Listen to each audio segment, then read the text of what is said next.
नमस्कार सभी को। मैं अजय सोलंकी स्वागत करता हूं भैया आप लोगों का आपके YouTube चैनल शिक्षा सागर में।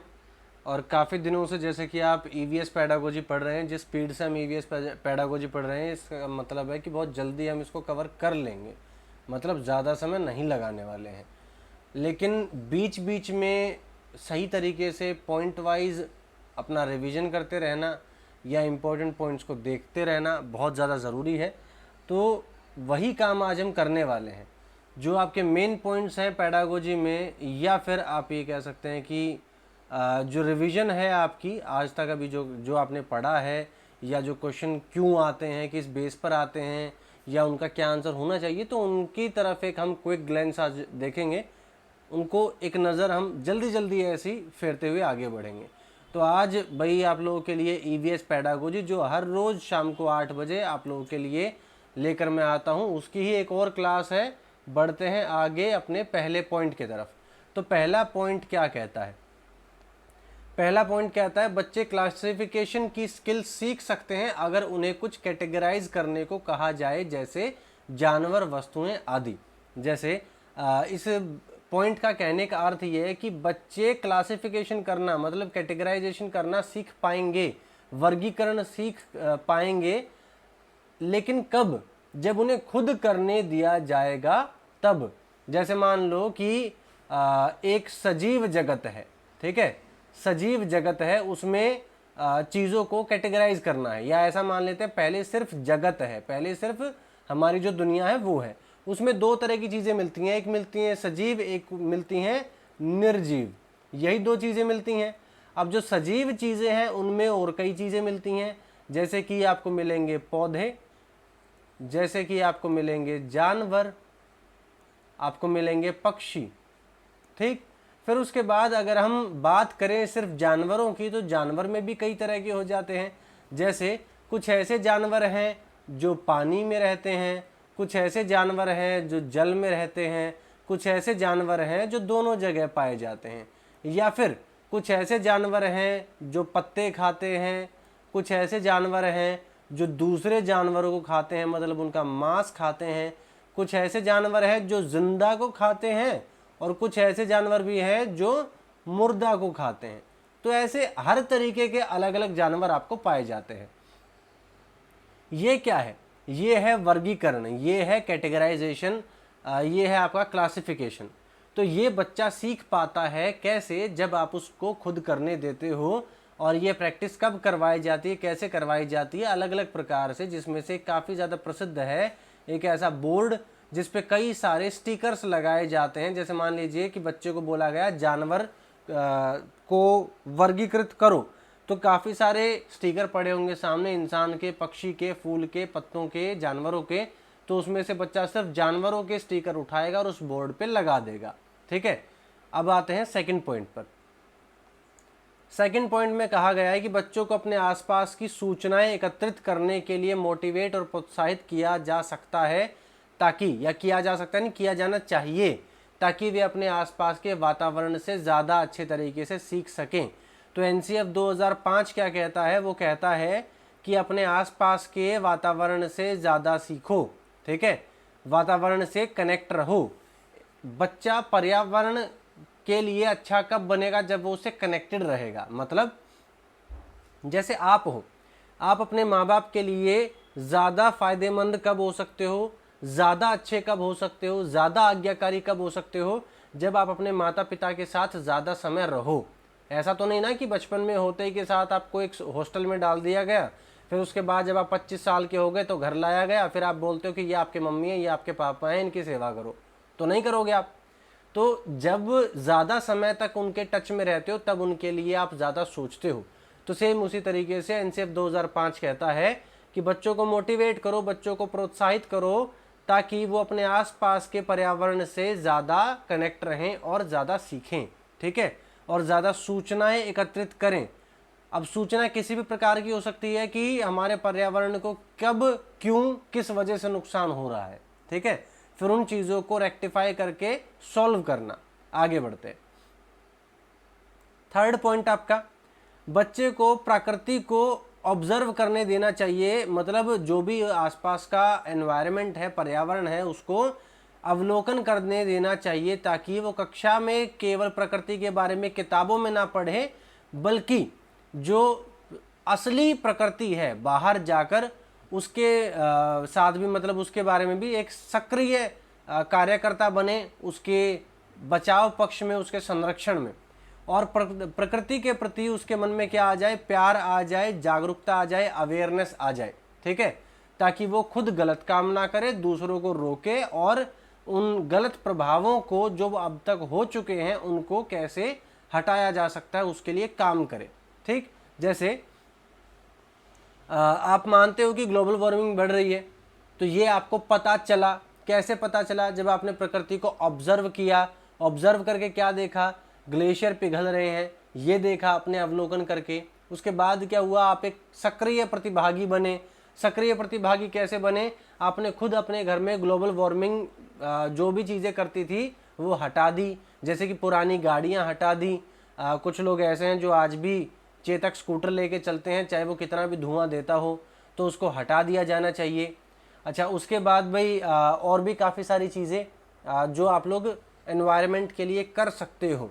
तो ये क्या है, ये आपका प्यार है प्रकृति के लिए, ये आपकी जागरूकता है प्रकृति के लिए। चलते हुए नल को बंद कर देना, जबकि किसी ने कहा नहीं था। एक कमरे में आप नहीं हो तो उसकी लाइटें बंद कर देना, जबकि आपको किसी ने कहा नहीं था। तो ये क्या है, ये प्रकृति के लिए आपका प्यार है, ये आपकी जागरूकता को दर्शाता है।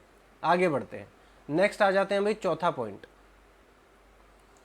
चौथा पॉइंट कहता है कि शिक्षक कक्षा में बच्चों को बाहरी दुनिया से जोड़कर पढ़ाए, ताकि बच्चे अपने ज्ञान को बाहरी दुनिया से जोड़कर देख पाएं। ये क्या कहता है, ये एनसीएफ 2005 कहता है कि आपको ऐसा पढ़ाना है जो कक्षा की जो जानकारी है, जो ज्ञान है, वो बाहर की दुनिया में उसके काम आ सके। पांचवा पॉइंट क्या कहता है, बच्चों को समूह में कार्य करने के लिए प्रेरित करें, जिससे कि डाइवर्सिटी, मतलब जो विविधता होती है, उसके गुण बच्चे में डेवलप हो जाएं। जैसे कोई भी काम, जैसे क्या बोला जाता है, बच्चा सामाजिक होता है। बच्चा क्या होता है, सामाजिक होता है। क्या करने से, सामूहिक कार्य करने से। तो बच्चा सामाजिक कब होता है, जब वो डाइवर्सिटी का हिस्सा बन जाए, जब वो विविधता का हिस्सा बन जाए। जैसे मान लेते हैं कि एक कक्षा है, उसमें एक बच्चा यूपी से, एक बच्चा बिहार से, एक बच्चा दिल्ली से, उनके घरों में अलग अलग खाना बनता है। एक बच्चा लिट्टी चोखा लेके आया है, उसके बाद एक बच्चा जो है नॉर्मल रोटी सब्जी लेके आया है, और दूसरा बच्चा जो है वो छोले भटूरे लेके आया है। तो तीनों ही बच्चे जो है वो मिल बांट के खाएं, और एक दूसरे की जो कल्चर है, संस्कृति है, उसको आदान प्रदान करें, और आगे चल के उनको एक दूसरे के बारे में पता रहे। ठीक है, तो ये क्या है, ये डाइवर्सिटी, ये विविधता हो गई, ये बच्चे में होनी चाहिए। इससे सहिष्णुता बढ़ती है, इससे सामाजिक तौर पर भाईचारा बढ़ता है, इससे एक दूसरे की सहायता करने का भाव आता है। छठा पॉइंट कहता है कि बच्चों को अच्छी और प्रेरणादायक कहानियां पढ़ने के लिए प्रेरित करना चाहिए, ताकि क्या होगा, उसको मोरल मिले, उसको संदेश मिले, किस चीज़ का, अच्छाई का। उसके बाद ही वो संवेदनशील बन पाएगा। संवेदनशील जब तक वो नहीं होगा, तब तक वो पर्यावरण के काम नहीं आ सकता। अगर मान लो कोई जानवर मुसीबत में है, या कोई जानवर ऐसा है जो एंडेंजर्ड कैटेगरी में आ चुका है, संकटग्रस्त में आ चुका है, उसको देखकर भी बच्चे के दिल में अगर सुरक्षा का भाव ना जागे, संवेदनशीलता ना जागे, तो इसका अर्थ है कि वो बच्चा पर्यावरण के कभी किसी काम आ नहीं सकता। ठीक, आगे बढ़ते हैं।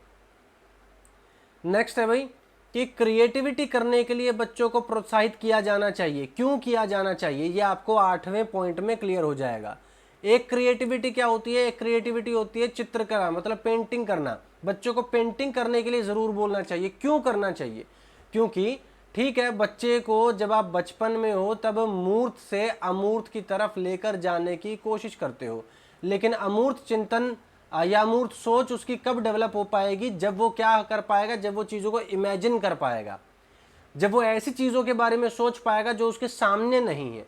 तो चित्रकला का जो एक स्किल होता है, जो एक कौशल होता है, वो उसी चीज़ को, उसी इमेजिनेशन को क्या करता है, सशक्त बनाता है, डेवलप करता है, कि बच्चे के सामने वो चीज़ नहीं है पर फिर भी वो उसे इमेजिन करने की कोशिश करता है। जैसे मान लो आप बच्चे को कहते हो शेर का फोटो बनाओ, तो या शेर का चित्र बनाओ, तो जब आप वो चित्र बनाएगा तो वो क्या कर रहा है, वो शेर को इमेजिन कर रहा है।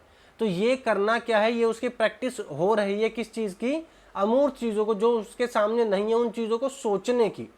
तो इस वजह से उस चिंतन को डेवलप करने के लिए बच्चों के अंदर ये कौशल डेवलप करना पड़ता है और उसको आप बढ़ा सकते हैं चित्रकला के माध्यम से। आगे बढ़ते हैं भाई, ये हमारा कौन सा पॉइंट है, ये हमारा 9वां पॉइंट है। 9वां पॉइंट हमारा क्या कहता है, बच्चों को वर्गीकरण करने का अवसर दें, ताकि अभी तक क्या समझाया था आपको कि अवसर देना चाहिए, लेकिन क्यों देना चाहिए वो नहीं बताया था। ताकि वो क्या करें भाई, वो निर्णय लेना सीखें। ठीक, मतलब ये कि उनको खुद करने दो, हैंड्स ऑन एक्सपीरियंस दो। उससे क्या होगा, वो खुद निर्णय लेना मतलब डिसीजन लेना शुरू करेंगे, ताकि वो जल्दी सीख पाएं। आगे चल के बच्चा कामयाब कब होता है, जब वो निर्णय लेने की क्षमता रखता है, वो भी सही निर्णय लेने की। ठीक, आगे बढ़ते हैं। 10th आपका पॉइंट है भाई, किसान, डॉक्टर और ग्रैंड पेरेंट्स और भी बहुत सारे सामाजिक विषयों पर बच्चों से बातें करनी चाहिए। क्यों? क्योंकि अगर बच्चा शहर में रहता है तो उसको किसान के बारे में नहीं पता, अगर बच्चा गांव में रहता है तो उसको ज़्यादा डॉक्टर के बारे में नहीं पता, वैद्य के बारे में पता है, और अगर बच्चा एकल परिवार में रहता है तो उसको ग्रैंड पेरेंट्स के बारे में ज़्यादा नहीं पता, दादा दादी के बारे में नहीं पता। तो इन सभी चीज़ों के बारे में उनसे बातें करनी चाहिए जो उसके आसपास नहीं है। जो है उसके बारे में करोगे तो क्या फ़ायदा, जो नहीं है उसके बारे में करो। एक किसान अपने बच्चे से किसान के बारे में डिस्कशन करेगा तो ठीक है, वो अपने बारे में कुछ बता सकता है, लेकिन बच्चे को ऑलरेडी पता है कि किसान क्या होता है। ठीक है, एक दादा अपने बच्चे से दादा के बारे में डिस्कशन करे कि दादा दादी क्या होते हैं, तो ये खामखा की बात है। तो क्या है, जो चीज़ नहीं है उसके बारे में डिस्कशन करो ताकि बच्चे को हर चीज़ के बारे में पता हो।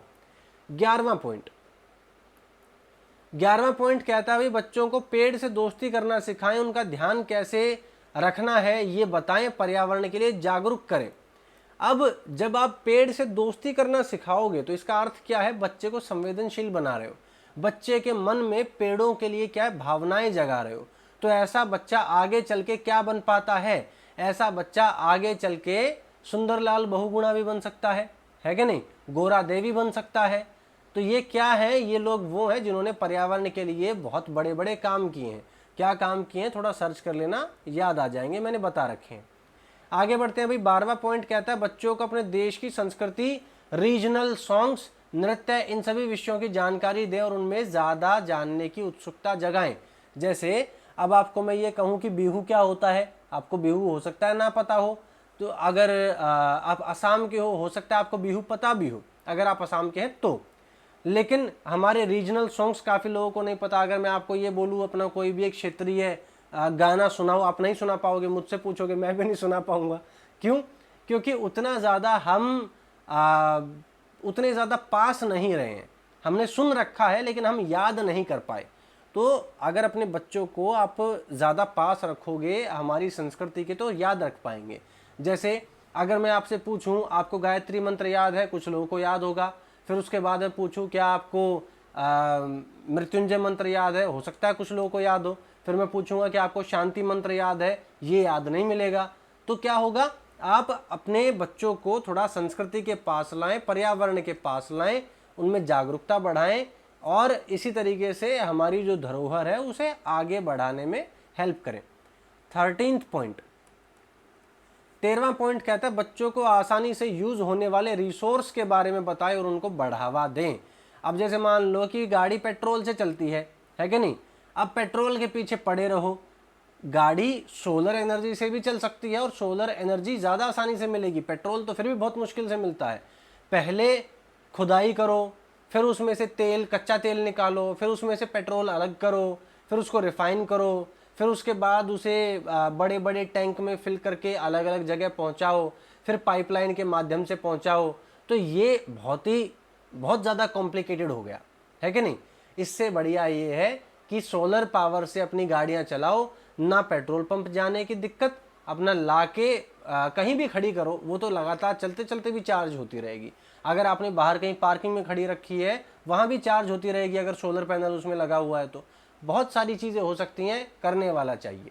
ठीक है, तो इस तरीके से आप बच्चों को समझा सकते हैं कि वैकल्पिक ईंधन का इस्तेमाल करें, ना कि जो हमारे परंपरागत चले आ रहे हैं वही डीजल, पेट्रोल, कैरोसिन, इन चीज़ों का इस्तेमाल करें। ठीक है, तो फॉसिल फ्यूल का इस्तेमाल कम से कम और वैकल्पिक ईंधन मतलब जो ऑप्शनल फ्यूल होते हैं उनका इस्तेमाल ज़्यादा से ज़्यादा करने को बढ़ावा दें।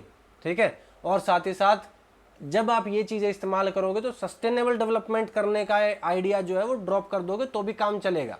जैसे अगर आप सोलर एनर्जी को यूज़ करते हो, ठीक है, तो हम ये नहीं कहेंगे कि इसका सस्टेनेबल डेवलपमेंट करो। क्यों?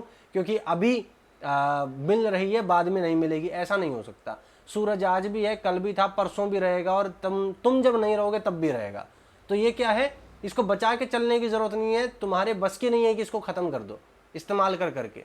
फॉसिल फ्यूल को इंसान ख़त्म कर सकता है, लेकिन सोलर एनर्जी को ख़त्म करने की क्षमता इंसान में नहीं है। कर लो, कितनी इस्तेमाल करोगे, कोई फ़र्क नहीं पड़ता सूरज को, है कि नहीं।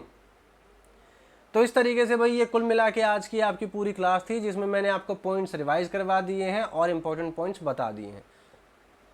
आगे कल हम लोग कुछ और चीज़ों की तरफ बढ़ेंगे, कुछ नए पॉइंट्स को डिस्कस करेंगे, कोई नया कंसेप्ट लेंगे पेडागोजी का। पॉइंट्स तो हमने डिस्कस कर लिए हैं, कल कोई नया कंसेप्ट लेंगे पेडागोजी का और उसे डिस्कस करेंगे। ठीक है, तो मिलते हैं आप लोगों से अगली क्लास में, तब तक के लिए टेक केयर, गुड बाय। आज आप लोगों को ऑलमोस्ट जो क्लासेस है वो बिना दिखे मिली हैं, चलता है, एक आध दिन चल जाता है, कोई दिक्कत नहीं।